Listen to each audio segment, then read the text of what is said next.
दोस्तों, अगर आपके पास में वोडाफ़ोन का नेटवर्क है, मतलब आपके पास में अगर वोडाफ़ोन का सिम है और आइडिया का सिम है, तो आप लोग ज़रूर परेशान होंगे। दोस्तों, ये परेशानी का कारण क्या है और इसके पीछे की कहानी मैं आपको बताने जा रहा हूँ। आज से 4-5 साल पहले वोडाफ़ोन और idea one of the best network provider था इंडिया में। लेकिन उसके बाद जियो आया मार्केट में। उसने 6 महीने तक ऑल ओवर इंडिया में सारे जनता को फ्री में उन्होंने डेटा दिया, फ्री में कनेक्शन दिया। लेकिन 6 महीने तक कोई चार्जेस नहीं था। अब सारा जो फ्री में, तो दोस्तों फ्री में कुछ आता नहीं, there is no free lunch. सारा जो पैसा जो भर रही थी, ये मुकेश अंबानी अपने पॉकेट से भर रहे थे उसका बिल। कारण क्या है कि हमें सारा कस्टमर को एक्वायर करना है ऑल ओवर इंडिया से। अगर वो फ्री में सिम नहीं देते तो इतने सारे, आज के दिन में जो जियो जो है one of the largest network provider जो है इंडिया में है, जो सबसे ज़्यादा सिम कनेक्शन आज के दिन में वन ऑफ द लार्जेस्ट जो है जियो का है। तो आज one of the largest player नहीं हो पाते ही वो।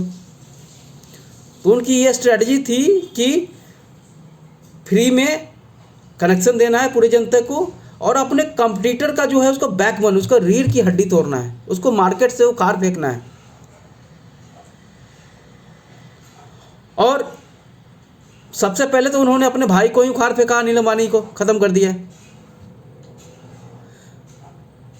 रिलायंस टेलीकॉम जो है, अनिल अंबानी की जो कंपनी थी वो बंद हो गई। एयरसेल बंद हो गई जो कंपनी थी। यूनिनॉर जो कंपनी है वो भी बहुत बड़ी कंपनी है आपका। यूनिटेक की जो सब्सिडरी है वो भी बंद हो गई। मतलब एक से एक महारथी खत्म हो गए। अब बचा कौन? अब बचा आइडिया, और अब बचा वोडाफोन और एयरटेल। अब इनको अब सरवाइव करने के लिए वोडाफोन और आइडिया ने अपना हाथ मिला लिया है। उन्होंने मर्जन कर लिया और एक कंपनी उन्होंने बनाया VI।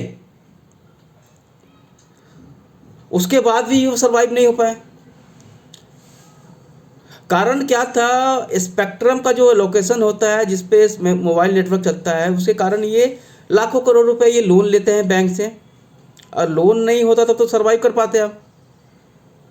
उस लोन को रीपे करना है, इंटरेस्ट देना है, और 6 महीने तक कोई इनकम नहीं हो रहा है, एक साल तक।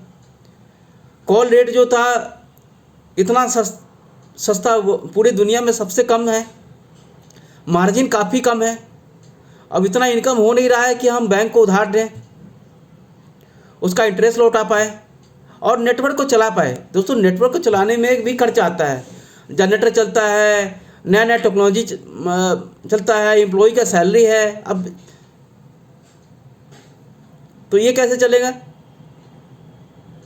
तब दोनों कुमार मंगलम बिरला की जो कंपनी है आइडिया, और वोडाफोन जो UK की कंपनी है, one of the largest mobile network provider of the world है, ये दोनों एक साथ आ गए। उसके बाद भी इनकी जो हालत थी काफ़ी खस्ता हो गई। अगर इनकम ही नहीं रहेगा, कोई भी कंपनी है अपना जो दूध देने वाली जो गाय है उसमें पैसा लगाना चाहता है, डूबते हुए जहाज़ पे कोई अपना सवारी नहीं करना चाहता है। अब उन्होंने, कुमार मंगलम बिरला ने पैसा देना बंद कर दिया, और वोडाफोन ने भी पैसा देना बंद कर दिया। तो आजकल देख रहे हैं कि वोडाफोन आइडिया का नेटवर्क काफ़ी ख़राब है। दोस्त कारण क्या है? एक तो लोन का इंटरेस्ट पे नहीं कर पा रहे हैं। फिर दोस्तों आ गया ADR का जो ड्यू है वो पेमेंट नहीं कर पा रहे हैं। बैंकों का इंटरेस्ट पेमेंट नहीं कर पा रहे हैं। तो नया टेक्नोलॉजी कहाँ से लाएंगे? जनरेटर कैसे चलेगा जो कि अच्छा नेटवर्क पर? बेटर टेक्नोलॉजी कहाँ से लाएंगे? तो फिर दिन पे दिन जो है आइडिया और वोडाफोन की जो हालत जो है आप देख रहे हैं काफ़ी ख़राब है। जो कि आज से 5 साल पहले सबसे best network provider of the India था। गांव गांव में और घर घर में, कोने कोने में नेटवर्क था उसका, और आज के दिन में ये ख़त्म होते जा रहा है। और बस एयरटेल सरवाइव हो गई और जियो रह गया है, और किसी भी टाइम वोडाफोन ख़त्म हो सकता है और आइडिया ख़त्म हो सकता है, और दिन पे दिन का नेटवर्क ख़राब हो रहा है। तो अगर दोस्तों आपके पास में अगर VI का नेटवर्क है, सिम है, तो मैं तो रिकमेंड करूँगा आप जल्द से जल्द आप पोर्ट करा लें। किसका नेटवर्क आपके एरिया में सही है, एयरटेल का सही है या जियो का नेटवर्क सही है, तो आप पोर्ट करा लें। और एक थोड़ा गवर्नमेंट की भी थोड़ा खामी है, उन्होंने अगर वोडा आइडिया फ़ोन को उन्होंने इंटरेस्ट वेव ऑफ कर दिया होता, तो वो 5G टेक्नोलॉजी जो दूसरे कंट्री में, ऑस्ट्रेलिया न्यूजीलैंड में लाया है उन्होंने, तो इंडिया में भी वोडाफोन ये 5G टेक्नोलॉजी ले आती है और हमें बहुत अच्छा एक्सपीरियंस अनुभव होता इंटरनेट और मोबाइल टेलीफोनी का।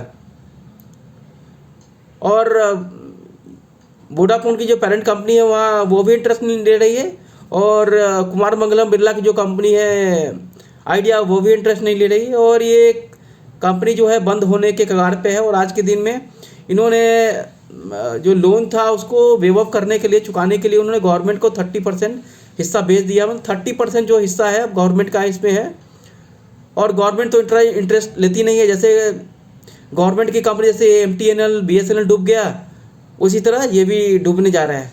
तो दोस्तों आप देख लीजिए आप क्या कर सकते हैं। और आज के लिए इतना ही, फिर हम आपसे मिलते हैं नए जानकारियों के साथ में, नए यूट्यूब वीडियो के साथ। हमारा यूट्यूब वीडियो चैनल करना और सब्सक्राइब करना ना भूलें। नमस्कार।